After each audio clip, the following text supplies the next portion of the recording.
Hey church family, have you been keeping up on the latest news on the pandemic? What? You didn't know there was a pandemic? Well, unless you've been living under a rock, there's no way that you could not know what is the biggest news story of our lifetime.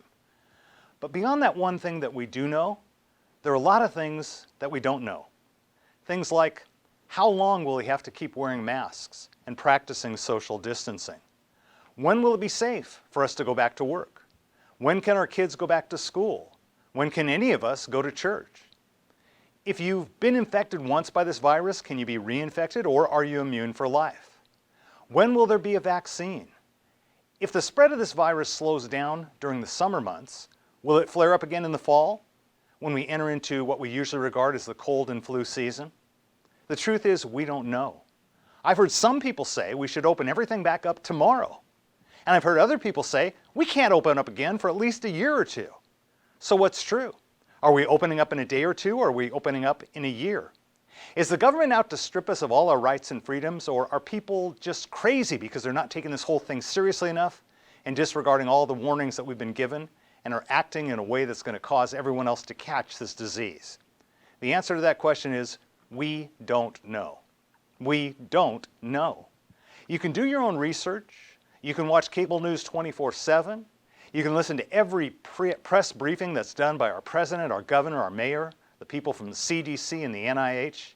You can read every post that's posted on social media, and the answer you'll still come up with at the end of the day is, we don't know. We don't know. But as followers of Jesus Christ, what we need to acknowledge is that even though we don't know, we do know the one who does.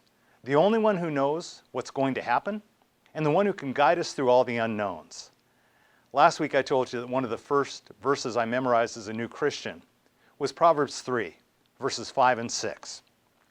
It says, "Trust in the Lord with all your heart," not your local cable news channel.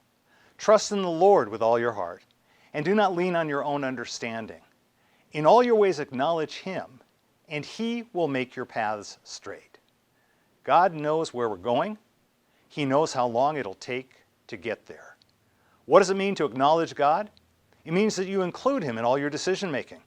It means you try and look at each decision through kingdom eyes.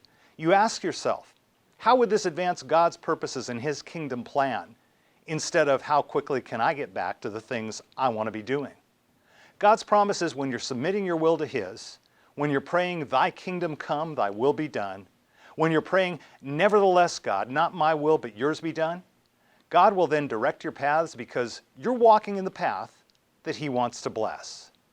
Remember, bad times for the world can be good times for God's church. Maybe instead of trying to figure out the answer to every unanswered question that we've got, we ought to look to the one who has the answers. In all our ways, acknowledge Him and trust Him to lead the way. Amen.